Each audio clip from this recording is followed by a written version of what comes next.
Good evening, everybody. This is Sweat, and we're bringing you another map from the First Strike DLC. This is Discovery, and it is arguably the best map out of the four that were just released. As you can see, it's not so large that you have to run around looking for enemy contact. I'm able to just jump right in, run straight forward, jump on this, and get a few quick kills right off the bat. And somebody explained to me how I get hit markers when the only thing showing is this guy's skull, but I get 80 points. Uh, right off the bat, you'll notice this rail system to the right. It's and this is, forgive the slow gameplay, guys, and a somewhat sloppy gameplay. I've been kind of out of it the past couple days, but this rail system right there on the right stretches all the way across the map. But I wouldn't recommend it as a means from getting one side of the map to the other. There's just way too much exposure, and you can see from just about any corner of the map. You can see when guys are running across there. Um, One thing I don't really get to in this map in this particular gameplay, and I watched the kill cam because this guy shot at me with a whole magazine, reloaded, and then kept shooting at me, and I was just I was gonna focus and get that last kill from my Blackbird. Um, this is about as close as I get to those trails at the bottom. As you know, the bottom middle tier with enough damage will fall out, and then if you land on it or scratch that, if you try to walk over it, you'll die, of course.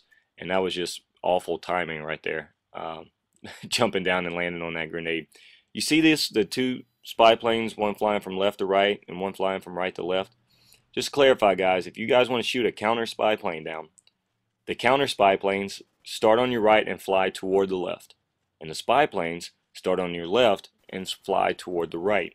So if you're ever trying to differentiate between the two, or if you ever have a preference of which, if you have like M72 like I do, the law, and you only have one rocket, then or one missile, I should say, you should and you want to take down the counter spy plane, shoot the one going from right to left. And I had to forgive myself for that bit of gameplay right there. Certainly should have taken the initiated contact with the enemy in the top building. Failed to do that. If that shouldn't have been my first, if that wasn't my first course of action, my second course of action, or it should have been the middle guy. And the last guy I should have engaged was the one to my left, and just completely fouled up that engagement, and you see where it got me. So lesson learned, I hope. Looking at that building too that I was just looking at, that really is the only building where I've noticed a whole lot of camping going on in almost all my gameplays. I really don't understand why people like to flock to that map, that particular building. I'm sorry.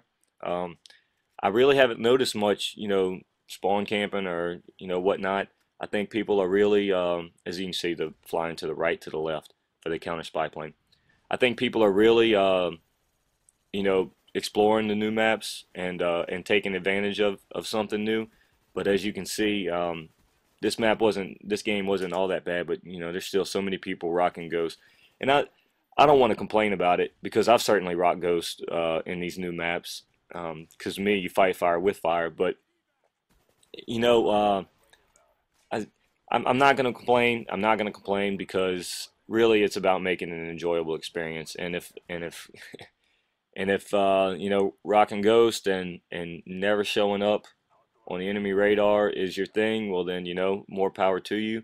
That's why I carry Blackbird or run Blackbird almost exclusively. This is another engagement that I completely fouled up. I saw the enemy directly in front of me, but I knew there was a guy out there on my right. I was pretty sure he was just camping with his sights up, so I wanted to take care of him and hopefully work my way around the rest of the enemy flank. It didn't happen that way. So if I had to do it over again, I still think would have probably made the effort to go to the right. Um, Maybe taking more elusive action to the enemy directly in front of me. That's the only thing I can think of. Uh, any way to change that. Um, Another sniping spot that I've noticed is right there. I just passed on that little snow-covered ledge off some really good lanes, sniper lanes across the map. Once again, I haven't had a lot of success sniping unless I was host. And it's unfortunate to me because this map, is really, really beneficial to snipers in all different areas of the map. Uh, Out from either the rail on the right there that you see, off to the left on those trails to the left that you can flank around. Here in the middle where I jumped up on that truck at the beginning of the map. I mean, a lot of really good sights and sight lanes for these sniping for sniper rifles, and I'm not able to take advantage of it unless I'm host. Again, I'll go back and look at file share and what on a kill cam whatever. I'm Sights are directly on a guy. In file share, recent games host connection says I'm 3 feet behind him. So um, again, this map is coming to an end, like all of them do, relatively quickly. I want you guys to stay tuned. I've got another map. I've got Berlin Wall gameplay, really slow paced gameplay, but allows me to demonstrate the maps really well. And yeah, here's the end of it. You guys, I appreciate the ratings, the comments, the subscriptions. Keep them coming. Y'all have a great evening, and thank you again for watching.